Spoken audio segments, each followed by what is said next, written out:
جی دیکھیے ایک نیا فنومنا ہے اور ہر آدمی کے اختیار میں ہے کہ وہ اپنے مافیا ضمیر کو اپنی بات کو پبلک کر سکے. ڈیجیٹل میڈیا نے اس کو یہ پلیٹ فارم فراہم کیا ہے. لیکن میں پھر اگین وہی کہوں گا کہ اس کے ساتھ ساتھ جو رسپانسبلٹیز ہیں, دیکھیے چیک اینڈ بیلنسز کے بغیر کہیں بھی کوئی بھی آزادی جو ہے وہ اپنے معنی کھو دیتی ہے. چیک اینڈ بیلنس سے مراد یہ نہیں ہے کہ کوئی ادارہ جاتی اس کے اوپر چیک ہو, لیکن اتنا ضرور ہوتا ہے کہ ود ان دی انسٹیٹیوشنز بھی اور with in the frame work جس پہ آپ کام کر رہے ہیں اس کے اندر کچھ قدغنیں ہوتی ہیں. مثال کے طور پر جو انسٹیٹیوشن آف ایڈیٹر تھا وہ بڑا ایک اسٹرانگ انسٹیٹیوشن تھا اخبار کو ذمہ دار رکھنے کے لیے, کانسٹیٹیوشن کے اندر رکھنے کے لیے اور ذمہ داری کے ساتھ اس کو چلانے کے لیے. اب انفارچونیٹلی ہمارے ہاں دیکھا اوور دا ایئرز, آپ نے کہا ہم پرنٹ میڈیا سے سوئچ اوور کر گئے الیکٹرانک میڈیا کی طرف, الیکٹرانک میڈیا سے ڈیجیٹل میڈیا کی طرف, لیکن ہمارے ہاں انسٹیٹیوشن آف ایڈیٹر پہلے ہی ختم ہو چکا تھا. مختلف جو بزنس ٹائکونز تھے وہ اپنے جو بزنس کے مفادات تھے ان کے لیے وہ اخبارات میں لے کے اخبار کو بطور ایک ٹول کے استعمال کرنے لگے. وہی فینومینا سوئچ اوور ہوا الیکٹرانک میڈیا کی طرف. ہم نے دیکھا کہ بہت سارے ٹی وی چینلز ایسے ہیں جو پروفیشنل صحافی نہیں چلا رہے, وہ لوگ جو اس کے آنرز ہیں ان کا بھی میڈیا سے یا اخبار سے یا صحافت سے کوئی تعلق نہیں ہے. اور نتیجہ یہ نکلا کہ وہ لوگ, وہ جو ایتھکس تھیں, ایک تو ادارہ جاتی چیک نہیں تھا, دوسرا وہ ایتھکس ان لوگوں کی مفادات کی وجہ سے وہ مزید جو ہے نا وہ ڈکلائن کا شکار ہیں. پھر یہ جو یوٹیوب یا جو سوشل میڈیا کا فنومینا ہے یا جو ڈیجیٹل میڈیا ہے یہ ایک شتر بے مہار ہے. ابھی تک دنیا کو یہ سمجھ نہیں آ رہی کہ اس پر کوئی چیک اینڈ بیلنس ہو تو کیسے ہو سکتا ہے. دنیا کے مہذب ملکوں نے اس کے اوپر کچھ ایسی چیزیں وہ لگاتے ہیں کہ جب کوئی ایسی بات ہوتی ہے, مثال کے طور پر کوئی بلیسفیمی کی بات ہے یا کوئی اور اس طرح کا ایشو ہے جو عوام کو نہیں دکھایا جانا چاہیے, تو اس کے اوپر کچھ چیکس ہوتے ہیں. لیکن ابھی بھی ایک پراپر میکانزم ڈیولپ نہیں ہو سکا کہ سوشل میڈیا کو کس طرح سے کنٹرول میں رکھا جائے. ہم اپنے پڑوس میں ہی, بڑے ادب کے ساتھ میں قطع کلامی کی اجازت چاہوں گا, ہم اپنے پڑوس میں ہی دیکھتے ہیں, چائنا میں دیکھتے ہیں, ایران میں دیکھتے ہیں, ایون افغانستان میں دیکھ لیتے ہیں کہ وہاں پہ وہ اپنے ملک کے خلاف اپنے وہ جو ان کے مسائل ہیں وہ ڈسکس کرتے ہیں اپنی نیشنل اسکرین پہ, لیکن اپنے اداروں کے خلاف ویسے شاؤٹ نہیں کرتے, ویسے وامٹنگ نہیں کرتے جیسے ہمارے یہاں دکھائی دیتا ہے. جی یہ بات درست ہے آپ کی. اور دیکھیں چین کا ایک سسٹم مختلف ہے, وہاں پہ ان کا ایک خاص میکانزم ہے. وہاں پہ کمیونسٹ ریولوشن آیا تھا 1949 میں, اور پھر اس کے بعد انہوں نے اپنا ایک نظام حکومت جو ہے کہیں انہوں نے الائن کیا باقی دنیا کے ساتھ, لیکن وہاں پہ میڈیا ایک لمیٹڈ فریڈم ہے اس کے ہاں. اور میں یہ سمجھتا ہوں کہ پاکستان جیسے ملکوں میں جہاں پہ ابھی ہم بہت میں ترقی پذیر بھی نہیں کہوں گا, ہم تو بہت ایک بیکورڈ ملک میں پہنچ چکے ہیں. ہماری اکانومی جہاں پہ پہنچ چکی ہے, ہمارے ہاں جو ویلیوز جہاں پہ پہنچ چکی ہیں, سسٹم آف گورنمنٹ جس طرح سے کولیپس کر گئے, جمہوریت نہیں ہم لا سکے, تو وہاں پہ میرا خیال ہے کچھ چیک اینڈ بیلنس بہت ضروری. کہیں بھی کوئی آزادی جو ہے وہ شتر بیمار ممکن نہیں ہو سکتی, اس کا افیکٹ نہیں ہو سکتا. اور پھر ہم نے دیکھا کہ پہلے تو ہمارے پرائیویٹ چینلز کے اوپر ایک طوفان مچ گیا, اور پھر جب وہ اس طوفان کو کنٹرول کرنے کی کوشش کی گئی, کنٹرول سے مراد یہ ہے کہ میں صحافت کے کنٹرول کی بات نہیں کر رہا, میں یہ کر رہا ہوں کہ اس کو ذمہ دارانہ حدود کے اندر رکھا جائے. تو پیمرا وغیرہ کے ادارے بنے جو دنیا بھر میں سوال یہی تھا کہ کیا پیمرا کا کردار آپ ایکٹیو دیکھتے ہیں کہ وہ جب ادارے بنے تو ان کے خلاف ریئیکشن آیا. ہماری جو صحافتی تنظیمیں تھیں انہوں نے شور ڈالا, اور ان لوگوں کو جن کو عادت ہو چکی تھی کہ وہ کسی کے بارے میں کچھ بھی کہہ سکیں. آپ دیکھیے ماضی میں ہمارے میڈیا نے جو رول پلے کیا, میں الیکٹرانک میڈیا کی بات کر رہا ہوں, ٹھیک ہے انٹرسٹ گروپ بھی ہوتے ہیں, ان کے پیچھے سپورٹ ہوتی ہے, ان کے ایجنڈے ہوتے ہیں, لیکن کوئی بات ثبوت کے بغیر کر دینا جس سے کسی کی زندگی متاثر ہو, میرے خیال ہے یہ صحافت نہیں ہے, یہ وکٹمائزیشن ہے اور جس کو روکا جانا چاہیے. مثال کے طور پر آپ دیکھیے کہ بہت سارے ہمارے پولیٹیکل لیڈر ہیں, میں کسی ایک کا نام اس لیے نہیں لینا چاہتا کہ پھر وہ ایک سائڈ ہو جاتی ہے, کہ ان کو اتنی بری طرح ان کے خلاف پروپیگنڈے ہوئے جو وقت کے ساتھ غلط ثابت ہوئے. اب سوال یہ پیدا ہوتا ہے کہ آپ میرے خلاف ایک مہم چلا دیتے ہیں میڈیا کے اوپر, اور کل وہ مہم غلط ثابت ہوتی ہے, تو جو نقصان مجھے ہو چکا ہے, جو میری فیملی کو ہو چکا ہے, جو میرے بچوں کو ہو چکا ہے, جو میرے اس کا تدارک کیا ہے, اس کا سلوشن کیا ہے, اس کا جو ہرجانہ کیا ہے, اس کی کمپنسیشن کیا ہے, کوئی بھی نہیں ہے. ہمارے ہاں تو الزام اگر لگایا جاتا ہے تو اس کو فوراً جو ہے وہ ملزم سے مجرم عوام ڈکلیئر کر دیتی ہے, ہم خود سیلف ججمنٹ پہ آ جاتے ہیں, جج بن جاتے ہیں. اب حال ہی میں ایک نئی بحث چلی ہے کہ ایم آر ڈی کی تحریک یقیناً آپ کے سامنے ہے, نثار عثمانی صاحب, منہاج برنا صاحب, یعنی کس کا نام لیں, وہ لوگ جنہوں نے باقاعدہ آزادی صحافت کے لیے اس دور میں جب تمام تر انسانی حقوق کی پامالی کی گئی, ان کی ایک روایت، ان کی ایک ایفرٹ، ان کے کوڑے کھانا، ان کا اپنی زندگی کو اپنی اولاد پہ سیکریفائز کر جانا، ان کے ساتھ آج کے یہ چند لوگ ان کو ملایا جا رہا ہے کہ آپ سمجھتے ہیں کہ آج کے جو صحافی ہیں ان کی اسٹرگل اتنی ہے جمہوریت کے لیے، سیاست کے لیے، صحافت کے لیے، جن کے ساتھ انہیں ملایا جا رہا ہے؟ دیکھیے وقاص صاحب، پہلے صحافی اور ٹاؤٹ کا فرق آپ کو جو ہے نا وہ ڈیفائن کرنا پڑے گا. صحافی اور ایجنڈا اورینٹڈ جو ہے کمپینر ہے، اس کا فرق آپ کو ڈیفائن کرنا پڑے گا. آپ نے مناج برنا صاحب کی مثال دی، آپ نے نثار عثمانی صاحب کی بات کی، ناصر زیدی صاحب ہیں، حسین نقی صاحب ہیں. یہ وہ لوگ ہیں جنہوں نے ایک نظریے کی خاطر اور عوام الناس کے رول آف لا اور عوام الناس کی حکمرانی کے لیے اپنا بہت بڑا رول. اور یہ پاکستان میں شاید ماڈرن تاریخ میں یہ ایک انوکھا واقعہ ہے کہ اتنی بڑی تعداد میں صحافیوں کو کوڑے پڑے، ان کو جیلوں میں ڈالا گیا.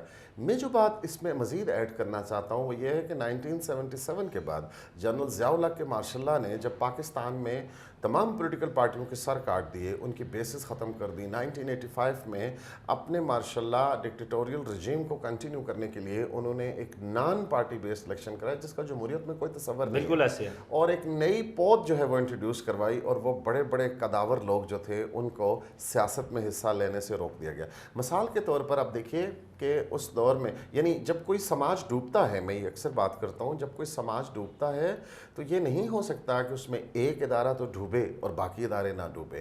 ہمارا ادب ڈکلائن کا شکار ہوا ان مارشل لاؤں کے نتیجے میں، ہمارا سماج ڈکلائن کا شکار ہوا، ہمارے ہاں جو صبر اور برداشت کا عنصر تھا وہ ڈکلائن کا شکار ہوا، فنون لطیفہ تباہ ہو گیا، ہمارے ہاں آرٹ کی جگہ پہ لچر پن نے لے لیا، ہمارے ہاں جو ادب برائے مقصد ہوتا تھا اس کے بجائے ایک ایسا ادب تخلیق ہوا جس کی کوئی بنیاد نہیں تھی، وہ محض ایک سفلی جذبات کے اظہار کا ذریعہ تھا. مثلا 77 میں جو پی این اے کی موومنٹ ہے اس میں ایک بھٹو اور ایک اینٹی بھٹو فورس ہے، پی این اے اور پیپلز پارٹی.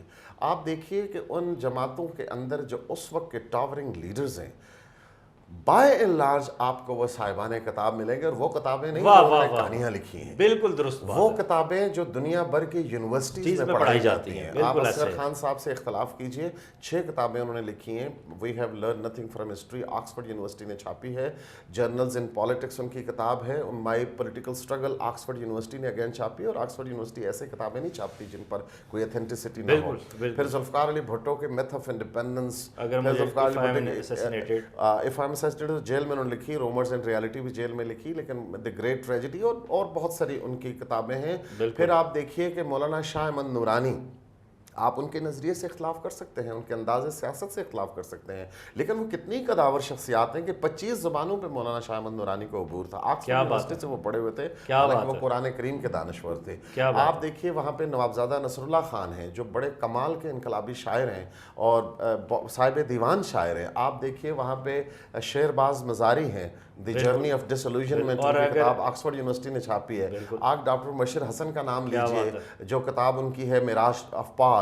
پھر اسی طرح بے شمار ولی خان جو ہے جو اس وقت کی اپوزیشن کی بڑی شاندار کتاب ہے، اور اس طرح حقائق ہیں، فیکٹس اور فیکٹس. پھر پروفیسر غفور صاحب کی کتاب ہے کہ اگر الیکشن نہ ہو سکے، اور پھر لائن کٹ گئی مولانا کوثر نیازی کی کتاب ہے، اور پروفیسر غفور صاحب کی بڑی اور الیکشن نہ ہو سکے کی کتاب ہے، اور last days of premier board. تو یہ میں کہنا یہ چاہتا ہوں کہ یہ اتنے دانشور اور صاحبان کتاب جو ہیں وہ دانشور ہیں. ان سب کو ختم کر کے پھر ایک ایسی پود تیار کی گئی جو کلف والے کپڑے اور بڑی گاڑی اور گن مین اور جو ہے وہ شوشہ اور پیسہ انہوں نے بنانا اور رشوت اکٹھی کرنی اور سرکاری سطح پر کرپشن کو پروموٹ کیا گیا. نتیجتاً آپ کے ہاں ڈکلائن ہوا پولیٹیکل پارٹیز کا بھی، پولیٹیکل سائنس کا بھی، پولیٹیکل ہسٹری کا بھی، سماج کو ڈی پولیٹیسائز کر دیا گیا. نتیجہ یہ نکلا کہ ایک ایسی پود تیار ہوگی. اسی طرح ادب کی، آپ نے صحافت کی بات کی تھی، آپ ادب کو لیجئے، کہاں فیض، کہاں مصطفیٰ زیدی، کہاں نون میم راشد، کہاں فراز، کہاں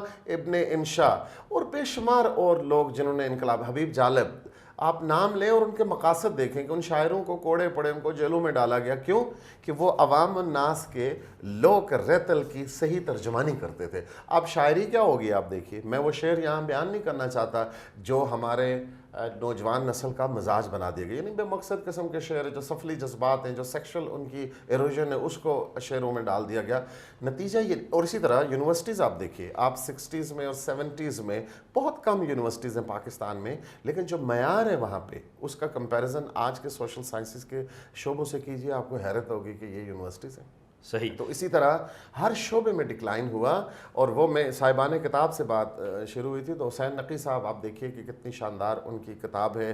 پھر ضمیر جعفری صاحب ان کی کتاب ہے، ضمیر نیازی صاحب سوری، ان کی کتاب ہے پریس ان چین. تو بے شمار ویب آف سینسرشپ نقی صاحب کی بک ہے. بالکل ایسے ہی ہے. یعنی یہ صاحبان کتاب لوگ تھے. آج کہاں پہ کھڑی ہے ہماری صحافت؟ یہ صحافت نہیں ہوگی. ہم تو، میں معذرت کے ساتھ یہ لفظ نہیں یوز کرنا چاہتا، جس طرح سوشل میڈیا پہ لوگ یہ بات کرتے ہیں کہ جس طرح جاگیرداروں نے اپنے وہ نہیں، آج کے صحافی بھی تو کتاب لوگ لکھ رہے رکھے ہوتے ہیں. اب نام میں نہیں لوں گا نام، میں سوال صرف یہ رکھ رہا ہوں کہ آج کے بھی کچھ صحافیوں نے گزشتہ 5 سالوں میں کتابیں کچھ آئی ہیں، انہوں نے لکھی ہیں، آپ کی نظر سے بھی گزری ہیں، آپ وہ چونکہ ہسٹری سے ریلیٹڈ چیزیں ہیں تو اب وہ بڑی مین سکرین کے حصہ ہیں وہ اینکرز، تو ان کتابوں کو آپ کتاب نہیں مانتے؟ دیکھیے، میں کتاب کیا ہوتی ہے، دیکھیں نا، ایک آدمی کی ذاتی جو میں نہیں کہنا چاہتا اس کی جو خرافات ہیں اس کو، اور ایک سائنسی اصولوں پر لکھی ہوئی ایسی کتاب جس کی اتھینٹسٹی کو چیلنج نہ کیا جا سکے، جو سورس اورینٹڈ ہو، جو اکیڈیمک ہو، جو اسکالرلی لکھی گئی ہو، اس میں فرق ہوتا ہے.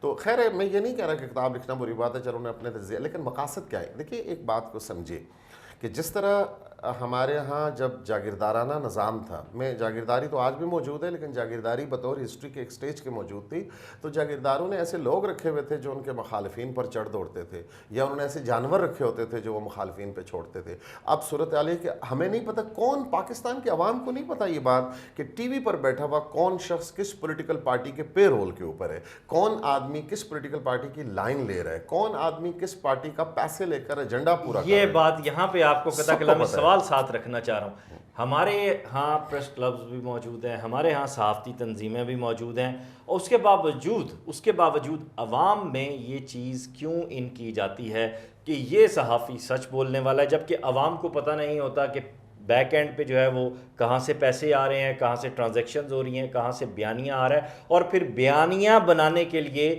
وہ as a loud speaker use ہو رہے ہوتے ہیں. جی، وہ کمپینر ہے نا، وہ ایجنڈا لے کے چلنے والے لوگ ہیں، وہ صحافی نہیں ہوتے.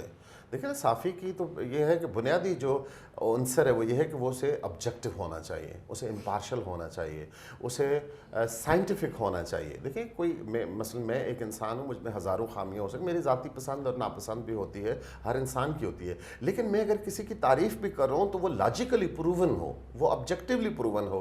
یہ نہیں ہے کہ کوئی مجھے پیسے دے کر مجھ سے جو ہے وہ ٹان کرواتا رہے اور میں وہ ٹان کرتا رہوں. اور پھر جب آپ گرفتار ہوتے ہیں تو اس کے بعد آزادی صحافت کا نعرہ کیوں لگتا ہے سر؟ بس قدغن صحافت کا نعرہ کیوں لگتا ہے؟ اس لیے کہ ان کو وہ ایک پلیٹ فارم ملا ہوتا ہے جس سے وہ کروڑوں روپے کما رہے ہوتے ہیں، وہ اپنی شہرت بنا رہے ہوتے ہیں، اپنے یوٹیوب کو چڑھا رہے ہوتے ہیں.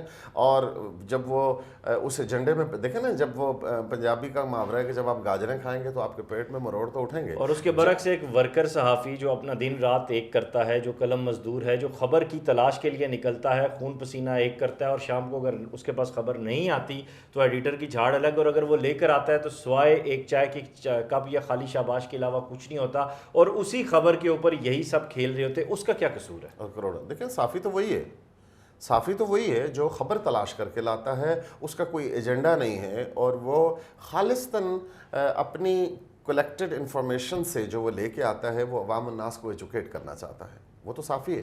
لیکن وہ جو پلانٹ کیے جاتے ہیں، جو پیراشوٹرز بنا کر بٹھائے جاتے ہیں، چونکہ یہ سکرین بڑی پاورفل ہے، اس کے اوپر اگر آپ مسلسل کچھ چہرے دکھاتے رہیں اور وہ بڑی شد و مت سے بولنے کا ہنر جانتے ہوں، تو نتیجہ یہ نکلتا ہے کہ with the passage of time لوگ ان کو دیکھنا سننا شروع ہو جاتے ہیں. وہ جو زرداری صاحب نے، پاکستان کے سابق صدر نے کہا تھا کہ یہ سیاسی اداکار ہیں، دے آر ایکچولی ایکٹرز. جس طرح فلم کے اندر ایک ایکٹر ہوتا ہے، لوگ سمجھ رہے ہوتے ہیں، عورتیں رونا شروع ہو جاتی ہیں کہ یہ قتل ہو گیا ہے، لیکن وہ تو ایک ڈراماٹائزیشن ہوتی ہے. اسی طرح یہ لوگ ایجنڈے کے اوپر بول رہے ہوتے ہیں، یہ صحافت نہیں کر رہے ہوتے ہیں. صحیح. اور اسی لیے اب آپ کو بھی بے شمار نوجوان ملتے ہوں گے، ہمیں بھی میس کام کے بہت سے اسٹوڈنٹس ملتے ہیں، وہ بجائے اس کے کہ وہ خبر کیسے آتی ہے، خبر کو کیسے را میٹیریل سے لے کے فنیشنگ تک لے کے جانا چاہیے، وہ سیکھنے کی بجائے وہ اس چیز کے اوپر آج زیادہ فوکس کر رہے ہیں کہ وہ یوٹیوب بنائیں گے، اور اس کے بعد فلاں پارٹی کا جلسہ ہوگا تو وہاں سے انہیں ہمیں ویورز مل جائیں گے اور جرنلزم کی جو ٹوٹل ایتھکس ہیں وہ چینج ہو چکی ہیں. اب ایسے میں ایک ٹیچر سے لے کر آپ کے پریس کلب کو یا آپ کے جو پیمرا ہے یا آپ کی جو صحافتی تنظیمیں ہیں جو ایس او پیز بنانے والے لوگ ہیں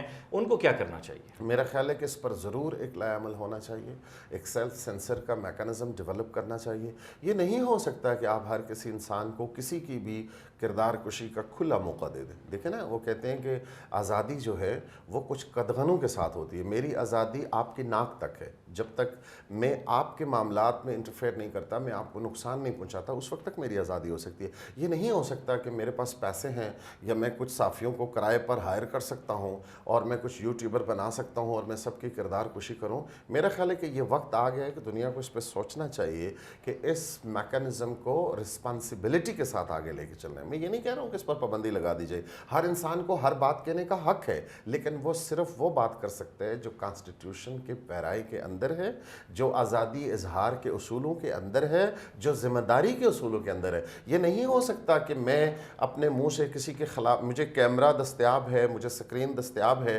تو میں اس کا فائدہ اٹھاتے ہوئے اپنے مخالفین کی کردار کشی کروں جس کا ریبٹل دینے کا ان کے پاس پلیٹ فارم نہ ہو یا ان کے پاس وہ پاورفل پوزیشن نہ ہو. تو انفارچونیٹلی یہ صحافت نہیں ہے, یہ تو پروپیگنڈسٹ ہیں, یہ تو جو ہے وہ کمپینرز ہیں, یہ ان کے مختلف جو ہے نا وہ گروہوں کے, مختلف طبقات کے, مختلف پولیٹیکل پارٹی کے, مختلف انٹرسٹ گروپ کے, یہ ان کے ایکٹرز ہیں, یہ ان کے لیے کام کر رہے ہیں. یہ کوئی صحافی نہیں ہے. صحیح. اسی طرح آخری سوال میرا آج کا ہے, اب چونکہ معیارات بدل چکے ہیں, نیوز پیپرز بھی جو ہے وہ آ چکے ہیں آپ کی ویب سائٹ کی صورت میں, تو ایسے میں پہلے اخبار مالکان ہوتے تھے, اب چینل مالکان ہیں, اور چینل مالکان میں بھی اب دیکھیں کہ 70% وہ لوگ آ چکے ہیں جن کا تعلق براہ راست جرنلزم سے نہیں ہے. پہلے مجید نظامی صاحب ہو گئے, میر شکیل الرحمان ہو گئے, یا پھر آج ٹی وی سے کچھ لوگ ہو گئے. ہم دیکھتے تھے کہ جن کا ایک بیک گراؤنڈ تھا جرنلزم کے ساتھ, وہ ساؤنڈ فوٹنگز کے ساتھ انہوں نے کام بھی کیا, پاکستان میں سیاست کی ویو کو بھی وہ سمجھتے تھے اور پھر آزادی صحافت کو بھی لے کر چلتے تھے. اب ایسے میں ان اداروں میں بھی جو جرنلسٹ کام کریں, کیا وہ نہیں اپنا کردار ادا کر سکتے مالکان کو سمجھانے میں یا گائیڈ کرنے میں؟ دیکھیں, سمجھانا کوئی نہیں ہوتا, سمجھانے سے چیزیں نہیں ہوتی. صحیح. یہ مفادات کی جنگ ہوتی ہے, مفادات کی بات ہوتی ہے. ایک جو میڈیا مالک ہے اس کو اربوں روپے کی انکم ہوتی ہے, تو وہ صحافی کی بات سے اخلاقیات نہیں سیکھے گا. سوال یہ ہے کہ اس پر حکومتی کردار, اور بالخصوص جو میں یہ کہتا ہوں کہ صحافتی تنظیموں کا بڑا امپورٹنٹ کردار ہے, کیونکہ جب کوئی چھرا چلے گا تو سب کے سب قتل ہو جائیں گے. وہ جو بلا کے ایماندار دانشور صحافی ہیں, جو اپنے اصولوں پر کاربند رہتے ہیں, وہ کردار کشی نہیں کرتے, وہ خبر کی آبجیکٹیوٹی کو لے کے چلتے ہیں, وہ جو ایجوکیشن, انفارمیشن اور انٹرٹینمنٹ کا بنیادی اصول ہے صحافت کا, اس کی باؤنڈریز کا خیال کرتے ہیں, سیلف سینسر کا خیال کرتے ہیں. جب تھوڑا چلے گا ان لوگوں کی وجہ سے جو کمپینر ہیں, جیسے کل ایک صاحب چھوٹ کے آئے ہیں جو مختلف جو ایجنسیوں کے پاس تھے یا پولیس کے پاس تھے یا سیلف جیل میں تھے یا تھے, میں عمران ریاض کی بات کر رہا ہوں کہ وہ چھوٹ کے آئے. میرا خیال ہے کہ کسی کو بھی جیل میں رکھنا اس طرح بغیر کیس کے بڑی زیادتی ہے. پاکستان کا آئین گارنٹی کرتا ہے کہ آپ کسی آدمی کو بھی بغیر مقدمہ چلائے جیلوں میں نہیں رکھ سکتے. لیکن سوال یہ ہے کہ جب دیگر لوگوں کو جیلوں میں رکھا جائے, کیا وہ صحافی تھے؟ کیا انہوں نے صحافت کے اصولوں پر کیا تھا؟ جب وہ اس وقت جب وہ عروج پر تھے اور ان کا یوٹیوب چینل پی ٹی آئی کے ورکرز کے فالوئنگ کی وجہ سے بہت زیادہ فالوئنگ وہ رکھتے تھے اور بڑی دبنگ اور گرجدار ان کے پاس پوزیشن تھی, وہ لوگوں کا تمسخر اڑاتے تھے, ٹھٹھا اڑاتے تھے. وہ ان لوگوں کو, پولیٹیکل لیڈرز کو, جب عمران خان اپنے انتقام کی آگ میں اٹھا کے جیلوں میں پھینکتے تھے تو وہ ان کا ٹھٹھا اڑاتے تھے کہ کیوں نہ ہو. ایون کہ ان موصوف نے, میں یہ کہہ رہا ہوں کہ اچھی بات ہے وہ بچوں کے پاس آ جائے, میں کسی کی گرفتاری پہ خوش ہونے والا انسان نہیں, کوئی بھی ذی عقل آدمی ایسا نہیں چاہے گا. لیکن سوال یہ ہے کہ مکافات عمل بھی تو کوئی چیز ہوتی ہے نا. انہوں نے جب اسلام آباد میں ایک معصوم لڑکی, نوجوان لڑکی, ماں باپ کا جگر ہوتی ہے, وہ بے دردی سے قتل ہو گئی, اس کا بہت بری طرح سے اس کو, تو اس شخص نے اس کا بھی ٹھٹھا اڑایا کہ وہ لڑکی ایسی تھی, وہ ویسی, وکٹم بلیمنگ جس کو ہم کہتے ہیں. پھر آپ دیکھیے کہ انہوں نے مسنگ پرسن کے حوالے سے جو ان کا سٹانس رہا اپنے یوٹیوب چینل کے اوپر, جسٹ ٹو گیٹ منوورڈ the support of the then government and then political party P T I. تو نتیجہ یہ نکلا کہ وہ تلوار جو آپ گڑھا کسی کے لیے کھودتے ہیں, کہیں نہ کہیں اس گڑھے میں کیا پتہ کون سی آہ آپ کو لگ جائے. تو میرا خیال ہے ذمہ داری اور انسان کو نا جذبات کی رو میں اتنا زیادہ مغرور ہو کر لوگوں کا تمسخر اڑا کر اس حد تک نہیں جانا چاہیے کہ کل جب آپ پر وہ بات آئے تو آپ سے برداشت نہ ہو. ہم نے دیکھا کہ وہ ایک کلچر تھا پی ٹی آئی کا بھی کہ وہ لوگ گلے پھاڑ پھاڑ کر لوگوں کے حیرت مجھے اس بات پہ ہو رہی ہے کہ وہ لوگ جن کو وہ برا بھلا کہتے رہے آج ان کی رہائی پر وہ لوگ بھی جو ہے وہ یہ کہہ رہے ہیں کہ یہ ایک اچھا عمل ہے کہ وہ اپنے بیوی بچوں کے پاس آ گئے ہیں. ٹھیک ہے, تو پھر انہیں کم از کم یہ سیکھنا چاہیے کہ جرنلزم کیا ہے اور ماضی کیا. آپ سمجھتے ہیں کہ وہ اپنے ماضی سے سیکھیں گے؟ میرا خیال آپ کا اشارہ نواز شریف صاحب کی طرف ہے کہ انہوں نے یہ خبریں مختلف میڈیا اس میں آؤٹ لیٹس پہ چل رہی ہیں. جاوید چودھری صاحب جو اینکر ہیں انہوں نے بھی بات کی ہے اور ان کے وکیل نے بھی شاید یہ بات کی ہے کہ میاں صاحب نے بھی ایک رول پلے کیا ہے کہ ان کو اب پتہ نہیں میاں صاحب اس پوزیشن میں ہیں کہ وہ کوئی رول پلے کر سکتے ہیں نہیں. ہمیں تو لگتا ہے 2-3 سال سے وہ پاکستان آ نہیں سکتے. ان کی اپنی پوزیشن تو یہ ہے, پتہ نہیں وہ اب ہماری اسٹیبلشمنٹ کو یا پاورفل جو حلقے ہیں ان کو ڈکٹیٹ کروا سکتے ہیں کہ نہیں کروا سکتے. لیکن یہ بات چل رہی ہے کہ انہوں نے بھی ان کی سفارش کی ہے. تو خیر کس نے سفارش کی ہے کس نے نہیں کی, اچھی بات یہ کہ وہ گھر پہنچ گئے. لیکن میرے خیال ہے ان موصوف کو اور ان جیسے دیگر جو موصوف ہیں ان کو یہ سوچنا چاہیے کہ صحافت کے نام کے اوپر غنڈہ گردی, دوسرے کی کردار کشی اور پھیپھڑے کھول کھول کے بول کر دوسروں کا کردار جو ہے نا مسخ کرنا اور دوسروں کی تکلیف کے اوپر ٹھٹھا اٹھانا یہ صحافت نہیں ہے. اور کسی ون سائیڈڈ ایجنڈا لے کر آپ اس میں اتنا دور چلے جائیں کہ آپ باقی سب لوگوں کی کردار کشی کریں, میرا خیال ہے یہ صحافت نہیں ہے. اور ان کو یہ سوچنا چاہیے. میرا خیال ہے کہ کچھ وہ پنجابی میں کہتے ہیں کہ لدے دان دا کھو رہا ہے, تو شاید ان کو کچھ سمجھ آ جائے. بہت شکریہ آپ کا, آپ نے وقت دیا. دوستو میں اس ساری گفتگو کے دوران ایک ہی بات سوچ رہا تھا اور وہ میں آخر پہ آپ کے ساتھ شیئر کرتا ہوں. پاکستان میرا ہے, میں پاکستانی ہوں, میں کھاتا یہاں کا ہوں, میرے پاس گرین پاسپورٹ ہے, میرے پاس نیشنل آئیڈینٹی کارڈ ہے, یہ تمام سیاسی جماعتیں میری ہیں, یہ ادارے میرے ہیں, میں ایک پراؤڈ پاکستانی ہوں. جب میرے ذہن میں یہ بات آتی ہے تو پھر میں کبھی بھی وہ حرکت نہیں کروں گا جو نیشنلی اور انٹرنیشنلی میرے ملک اور میرے اداروں کے لیے ایک شرمندگی کا سبب ٹکر کے لوگ اور اس طرح کے جملے بازی نہیں کروں گا. جی بالکل بالکل. تو آپ کو اگر کسی کے ساتھ اختلاف ہے تو اس کو انسانیت کے ساتھ, بات کے ساتھ, دلیل کے ساتھ آپ سیٹل ڈاؤن اس کو کریں. اور یہی ایک پڑھے لکھے اور ایک ایتھیکل جرنلسٹ جو ہوتا ہے اس کی ذمہ داری ہوتی ہے. آزادی صحافت کے حوالے سے جتنی ڈیبیٹ کی جائے وہ کم ہے, لیکن ڈاکٹر عابد عباسی صاحب کی اس بات کو بڑا کروں گا کہ اب وہ وقت آ گیا ہے کہ ہماری صحافتی تنظیموں, ہمارے پریس کلبز اور ہمارے جو ادارے ہیں, حکومتی ادارے لائک پیمرا, ان کو بیٹھ کر ایک لائحہ عمل تیار کرنا چاہیے جو نیشنل جرنلزم کے حوالے سے پوری دنیا کو ایک واضح میسیج بھی دے اور ہمارے اداروں میں کام کرنے والے ان لوگوں کے لیے بھی صحت مند اور حوصلہ مند ثابت ہو سکے جو خبر کی تلاش میں صبح نکلتے ہیں اور شام کو صرف ایک تھپکی اور شاباش انہیں ملتی ہے, تاکہ ان کا بھی دل بڑا ہو سکے اور وہ فخر سے کہہ سکے کہ ہاں میں پاکستانی صحافی ہوں, میں پاکستان ہوں. اپنا خیال رکھیے گا, اس ویڈیو لنک کو زیادہ سے زیادہ شیئر کیجیے گا. خدا حافظ.